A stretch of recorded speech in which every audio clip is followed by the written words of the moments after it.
Hello, good evening in Europe, good afternoon in United States. This is Ahura with another day trading or day trading trips, whatever we call it, day trading videos. We are going to see what's happening in the market, what's going on, and what we have to wait, what should we wait in the financial market for the next days.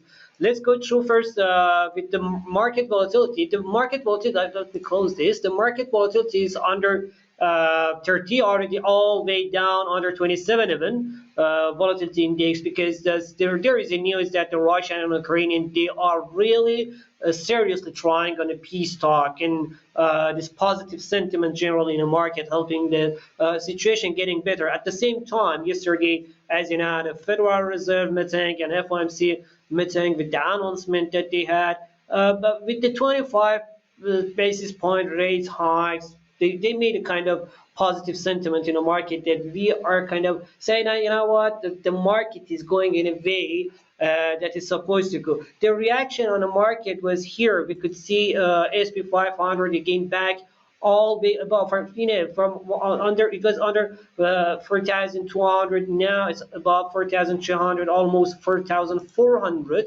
and it is back again to the uptrend, kind of back above 20 daily moving average, trying to go higher, and as long as it is above 4,300 is improving. Today on the economic calendar also we had a positive day. Let's go through the economic calendar, see what's happening.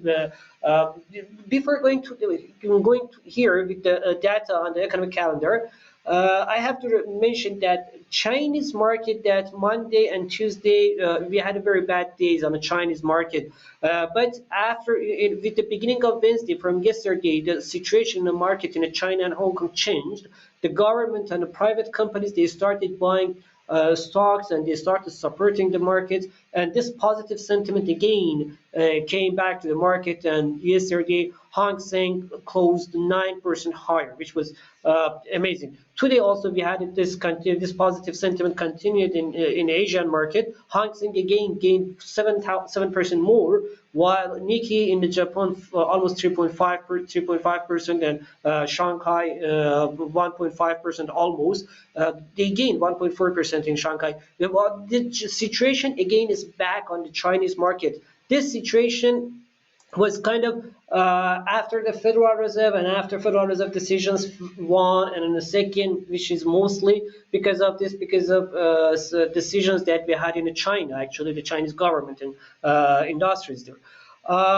This positive sentiment, as I told, helped the oil price to gain back above $100. If you remember, we talked in the previous video on Monday. If you remember, I talked about $92. I told that here is the $92, and we're gonna test it back and again back above $100. Go back in video Monday's video on March 14, and you can find out there. We were talking about this situation because the situation the market needed kind of like it's a correction, and with the technical data, with the technical indicators, we could find this correction above $92, which it was almost here. So the oil again is back on the track. Tensions is lowered, but still it's a high. Still it's 27 also is still high, but yes, decreased from the previous days. But the economy is increasing in China with the good data, with the good. It means that the demand is increasing, therefore the price can increase.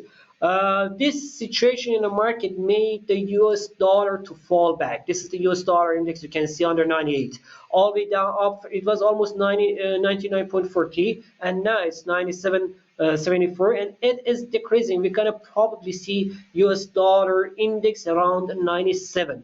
On the data front, let's go back again to the data set after the China. Let's go to the European data. Today on the European economic calendar, where is my calendar? Here we go. Yep, that's the calendar. Yeah, it's my calendar. Today on the economic, on the European side, we had the inflation numbers.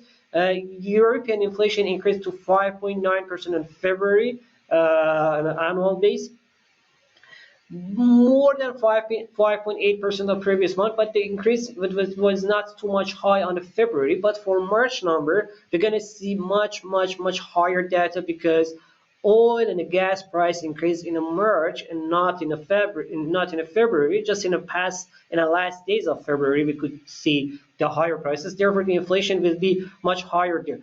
Then in the Europe, we had today we had the Bank of England BOE policy meeting, same as Federal Reserve. BOE also they also increased the rates with 25 basis point. And again exactly same as Federal Reserve. We had just one vote against other, and I mean from the 9 voters, just 8%, eight voters they voted for rate hike with 25%, and one voter the reserve which was voting to hold the current rate. Generally, the tone of was the announcement tone of MPC Monetary Policy Meeting Committee of Bank of England was a little bit softer than expectations. Which here, look at the chart, which made GBP USD to fall down here because which made pound to be a little bit weaker against others. This correction that we can see here, we can say that technically first, and also because of the US dollar index weakness, that GBP US again came back to the same almost level, but pound will be a little bit under weaker position for now, for the time bond, probably for 1 more month, and then we're gonna probably see the pound to get back its power and probably gain in the next days. On other data, generally we had good data today. Initial jobless claims in the United States fell to 214K, down from 200 almost 30K of the previous week. Continuing jobless claim fell down to 1.420 million, 1,419,000 actually in exact number, which it was positive, which it was good. With the housing data also was increasing. Generally, U.S. data today in the economic calendar was fine and was increasing, including Philadelphia Bank, Federal Reserve Bank data, which was generally saying that the manufacturing production, industrial production in the United States is increasing. This increase with the data, with the Federal Reserve meeting yesterday, generally gives the little bit positive data, positive sentiment to the stock markets, putting US dollar in the under pressure for now, as long as the tension is decreasing. But if you have the tension, if you have the data from the negotiations between the Ukrainian and the Russian, it kind of situation can be changed. I have to say something. Monday I told that again. I'm repeating that intentions between China and Russia. Russia and Ukraine, China and India, they didn't agree with the United States to take any opposite reaction against Russia. They are supporting India as well, and it was a little bit.